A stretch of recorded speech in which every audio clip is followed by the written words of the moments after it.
आज की सबसे बड़ी खबर यह है कि तख्ता पलट होने के बाद सीरिया में तबाही का एक नया दौर शुरू हो चुका है। सीरिया में अमेरिका, इजराइल और टर्की के साथ 9 आतंकवादी संगठन खूनी संघर्ष में शामिल हो गए हैं।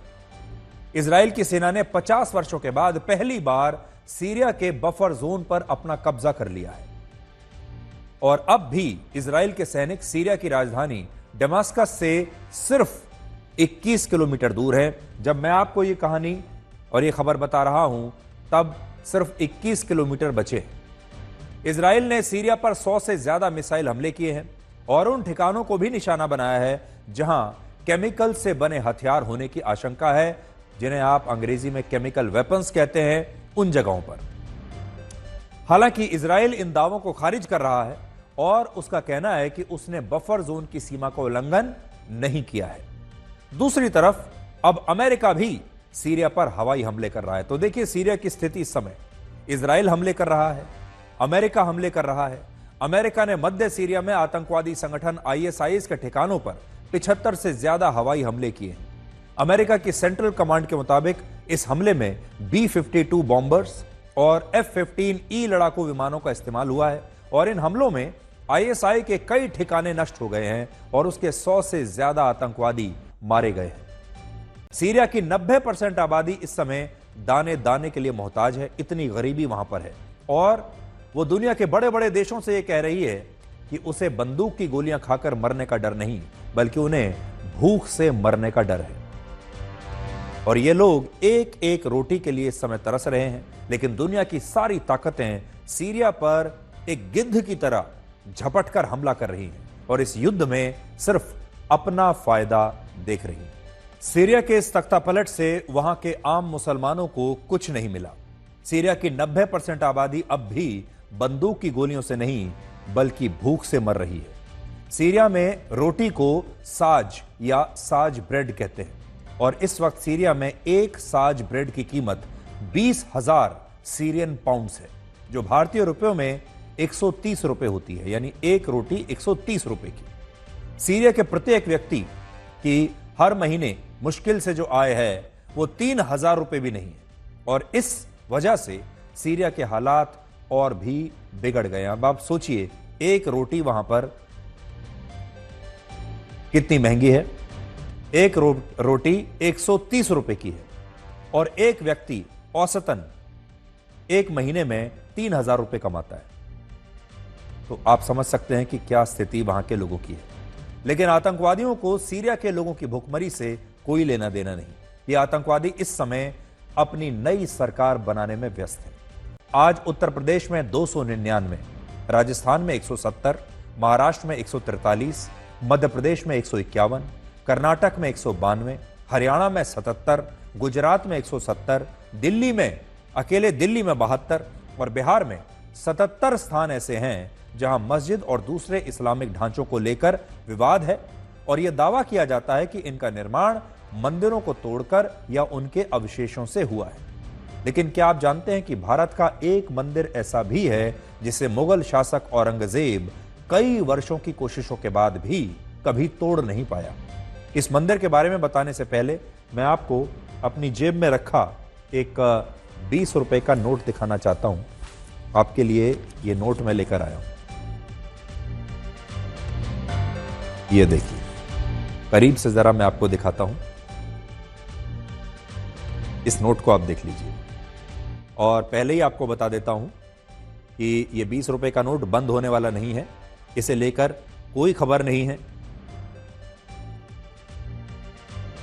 ये 20 रुपए के नोट को बंद करने की खबर नहीं है। ये नोट कभी ना कभी आपके हाथ में भी जरूर आया होगा, लेकिन क्या आपने कभी जानने की कोशिश की कि इस नोट के पीछे उसी मंदिर की तस्वीर अंकित है जिसे औरंगजेब पूरी ताकत लगाने के बाद भी तोड़ नहीं पाया था। और यह मंदिर महाराष्ट्र की एलोरा गुफाओं में स्थित है और इस नोट के पीछे जब आप देखेंगे ध्यान से तो एलोरा गुफाओं की तस्वीर इस नोट के पीछे है। जरा करीब से जाकर मैं आपको दिखाता हूं और फिर एलोरा की तस्वीरें हम आपको दिखाएंगे। देखिए, ये जो आप देख रहे हैं, ये आप देखिए, इस नोट पर जो तस्वीर आपको दिख रही है ये एलोरा गुफाओं की तस्वीर है। इस पर लिखा भी है।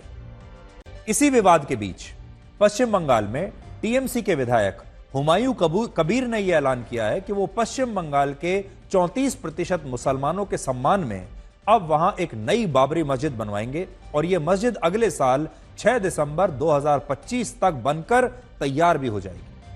6 दिसंबर वही तारीख है जब वर्ष 1992 में अयोध्या में बाबरी मस्जिद का विध्वंस किया गया था। और अब टीएमसी के एक नेता कह रहे हैं कि अब वो बाबरी मस्जिद का निर्माण पश्चिम बंगाल में करवाएंगे।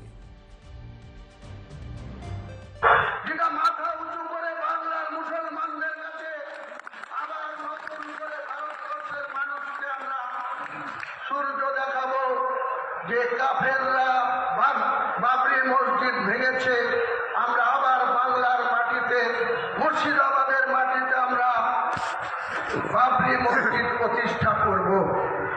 এই কাজটি থেকে আগামী দিনে আমরা 2025 সালের 6 ডিসেম্বর এই বেলডাঙ্গার বুকে 2 একর জায়গার উপরে আমরা একটা বাবরি মসজিদ স্থাপন করব।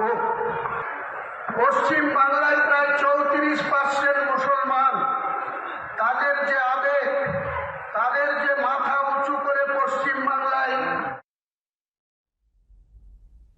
अब जरा सोचिए, पश्चिम बंगाल में तृणमूल कांग्रेस के एक विधायक कहते हैं कि जब पश्चिम बंगाल में बाबरी मस्जिद बनेगी तो इससे राज्य के 34% मुसलमानों को गर्व होगा। हमें मस्जिद बनाने से कोई आपत्ति नहीं है। भारत का संविधान इस देश के मुसलमानों को पूरा अधिकार देता है कि वो जितनी चाहें उतनी मस्जिदें बनवा सकते हैं। ये एक धर्मनिरपेक्ष देश है। किसी भी धर्म का पूजा स्थल यहां बनवाया जा सकता है और यहां सवाल मस्जिद बनाने का है ही नहीं। मस्जिद बनाइए, लेकिन सवाल है उस मस्जिद का नाम बाबरी मस्जिद रखने पर। अयोध्या में राम मंदिर का विरोध करके पश्चिम बंगाल में बाबरी मस्जिद बनाने का मतलब क्या हो सकता है? यह हो सकता है कि हमें लगता है कि यह सही नहीं है और पश्चिम बंगाल के मुख्यमंत्री ममता बनर्जी को इस मुद्दे पर अपनी प्रतिक्रिया जरूर देनी चाहिए। और अगर एक और बाबरी मस्जिद वहां बनती है, आप मस्जिद बनाइए, लेकिन अगर आप उसका नाम बाबरी मस्जिद रखते हैं आज के जमाने में, तो इससे तनाव जरूर पैदा होगा, इससे सांप्रदायिक भावनाएं जरूर भड़केंगी और इससे लॉ एंड ऑर्डर की जो समस्या है वो भी पैदा हो सकती है। अब आपको हम बांग्लादेश लेकर चलते हैं, जहां अल्पसंख्यक हिंदुओं के बाद अब भारत विरोधी अभियान शुरू हो गए हैं। बांग्लादेश में खालिदा जिया की पार्टी बीएनपी के नेता रुहुल कबीर रिजवी ने अब भारत में बने सामान का बहिष्कार करने की एक मुहिम चलाई है और उन्होंने राजस्थान के जयपुर में बनी एक बेडशीट को जलाकर भारत का विरोध किया है। तस्वीर जरा देखिए। आप जानते हैं कि राजस्थान में जो सामान बनता है, जो कपड़े बनते हैं, जो चादरें बनती हैं, उन पर राजस्थान की कला का एक छाप होती है, उनमें हिंदुत्व की एक छाप होती है, भारत की छाप होती है। और अब बांग्लादेश के लोगों को और इन जैसे लोगों को हर उस चीज से नफरत हो रही है जिसमें भारतीयता की छाप हो, जहां भारत की कला सामने आती हो।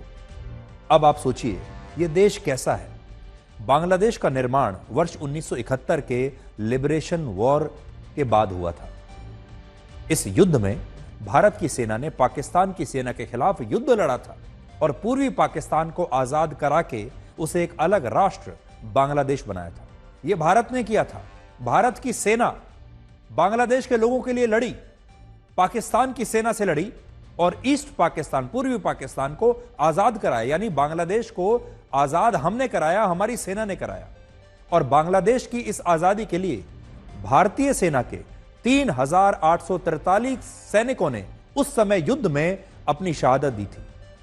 3,843 भारतीय सैनिक उस समय शहीद हुए थे इन बांग्लादेशियों के लिए, इनकी आजादी के लिए। लेकिन आज इसी बांग्लादेश के नेता और लोग भारत के लिए अपशब्दों का इस्तेमाल कर रहे हैं और भारत में बने सामान का बहिष्कार करने की मुहिम चला रहे हैं। कह रहे हैं कि भारत में जो भी सामान बना हुआ हो उसे मत खरीदिए, भारत का बना हुआ सामान जितना भी आ रहा है उसे आग लगा दीजिए, उसे नष्ट कर दीजिए। अब आप सोचिए, भारत में जब आप बड़े बड़े ब्रांड्स के शोरूम्स में जाते हैं, दुकानों पर जाते हैं, खास तौर पर जब आप कपड़ा खरीदने के लिए जाते हैं, आज भी जब आप किसी शॉपिंग मॉल में किसी अच्छे ब्रांड के कपड़े के शोरूम पर जाएंगे तो उस कपड़े के पीछे आपको मेड इन बांग्लादेश लिखा हुआ जरूर मिलेगा, नुकसान हो सकता है। और अब हम आपको एक ऐसी खबर सुनाने वाले हैं जिसे आपको बहुत ध्यान से देखना चाहिए। इस देश के हर पुरुष को इसे ध्यान से देखना चाहिए, हर महिला को भी उतने ही ध्यान से यह खबर देखनी चाहिए, क्योंकि यह खबर बहुत दुखद है। अब हम आपको सिर्फ 34 वर्ष के एक इंजीनियर की बहुत ही दर्द भरी कहानी सुनाएंगे, जिसने 9 दिसंबर को बेंगलुरु में आत्महत्या कर ली। उसने अपनी पत्नी और ससुराल वालों पर प्रताड़ना का आरोप लगाया और 1.5 घंटे का एक वीडियो शूट किया मरने से पहले, आत्महत्या करने से पहले। और इस वीडियो में उसने अपना पूरा दर्द बयां किया है। अपनी जान देने से पहले उसने 23 पेज का एक सुसाइड नोट लिखा, जिसके हर पन्ने पर लिखा है जस्टिस इज ड्यू, यानी इंसाफ मिलना बाकी है। जरा आप बड़ी स्क्रीन पर मैं आपको दिखाता हूं, देखिए, आप बड़ी स्क्रीन पर जरा देखिए इसका सुसाइड नोट।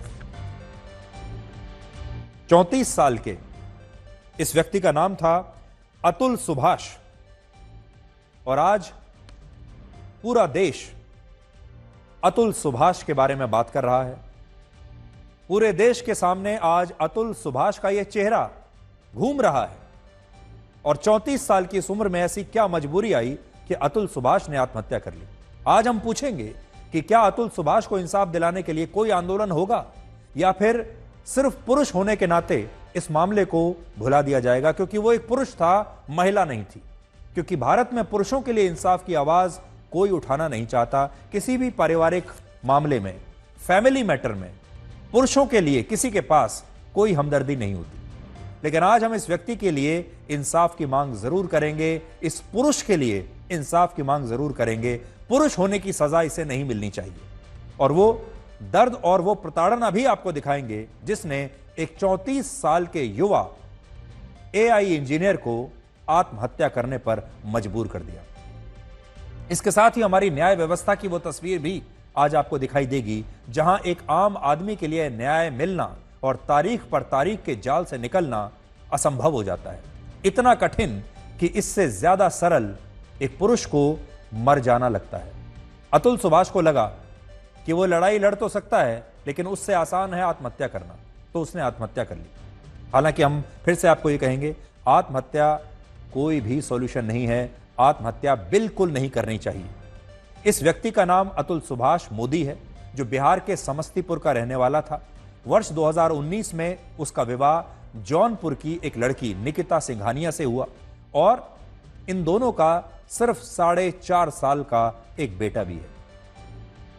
अतुल ने कहा कि वो अपने ससुराल वालों को बिजनेस के लिए 15 लाख रुपए दे चुका था, लेकिन उसके बाद भी वो लगातार पैसे मांगते रहे।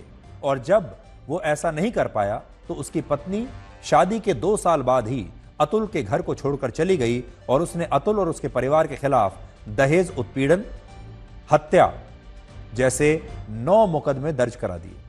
सुसाइड नोट के मुताबिक अब वो 3 करोड़ रुपए की डिमांड कर रही थी, यानी पत्नी जो है वो 3 करोड़ रुपए मांग रही थी अतुल सुभाष से। अतुल ने कहा कि उसका पैसा उसके खिलाफ केस लड़ने में और उसके परिवार को परेशान करने में इस्तेमाल हो रहा है। जो पैसा उसने अपनी ससुराल को दिया था वो पैसा, और वो नहीं चाहता कि ऐसा हो। अब मैं आपको अतुल सुभाष का पहले आखिरी बयान सुनवाता हूं, आप जरा ध्यान से सुनिए।